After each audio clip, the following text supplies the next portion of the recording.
Henry Stanton lived a life few could imagine, surrounded by beauty, wealth, and possessions that whispered of power.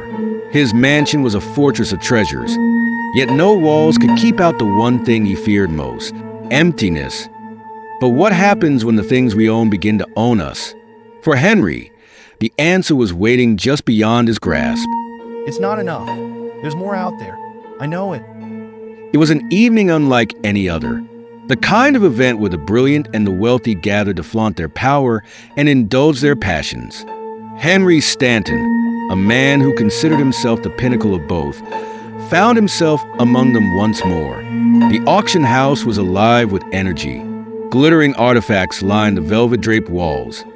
Ancient sculptures, jeweled goblets, tapestries woven with gold thread. Each piece was a story of history, a fragment of a world long gone, and the room buzzed with enthusiastic buyers eager to claim them. Among the shimmering artifacts and treasures, something strange caught his eye. A wooden box, plain and unremarkable, yet it carried a promise: what you truly seek. The words lingered in his mind, like a whisper he couldn't ignore. Lot number 73. An artifact of unknown origin. Simple in design, yet inscribed with a message that reads, "What you truly seek." The words hung in the air like a challenge.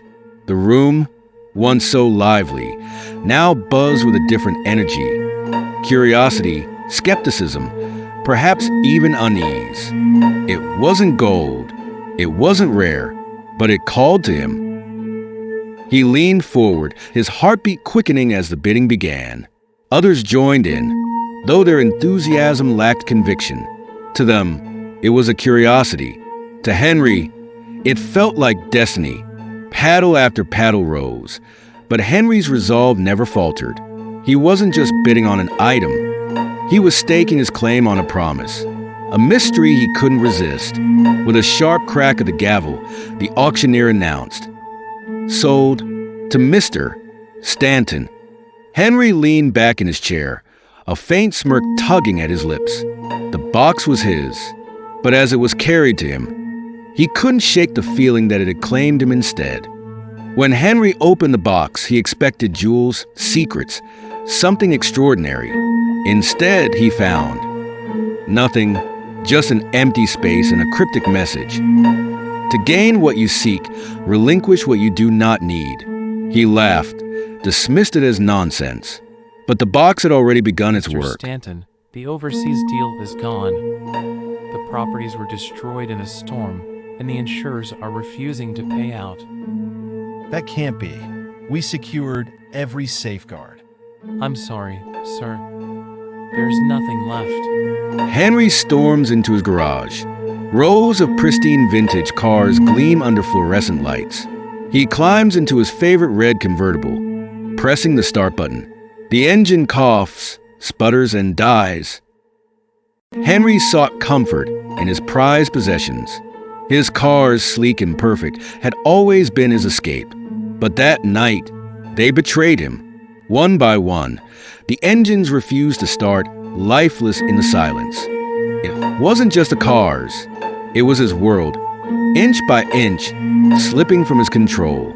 In the quiet of his lounge, Henry sought solace in his most treasured painting, a masterpiece that once gave him pride. But even beauty couldn't survive in a crumbling kingdom. Possessions are fragile, but what happens when they take pieces of you as they fall? At first, it seemed like bad phase. A phone call, a storm, an investment lost. Millions wiped away in an instant.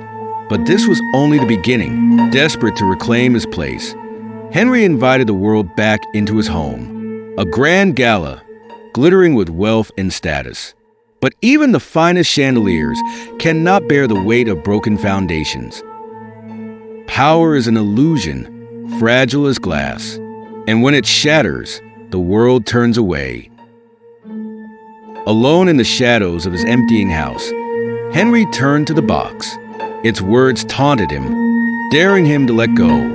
And so, he did.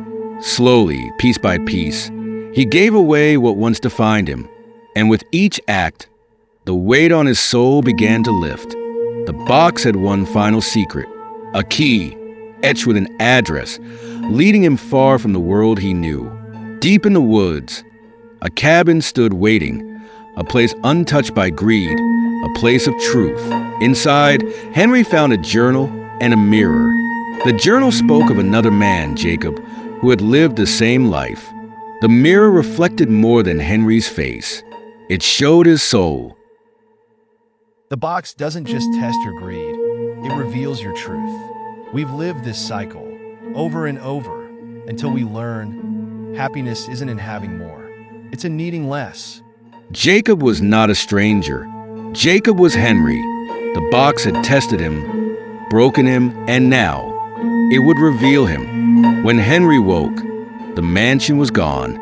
The wealth, the artifacts, the things that once consumed him, all replaced by something he had never known: peace. The box doesn't disappear. It waits for the next collector, the next seeker, the next soul searching for what they already have. And so, the cycle begins again. What you possess will possess you, unless you learn to let go.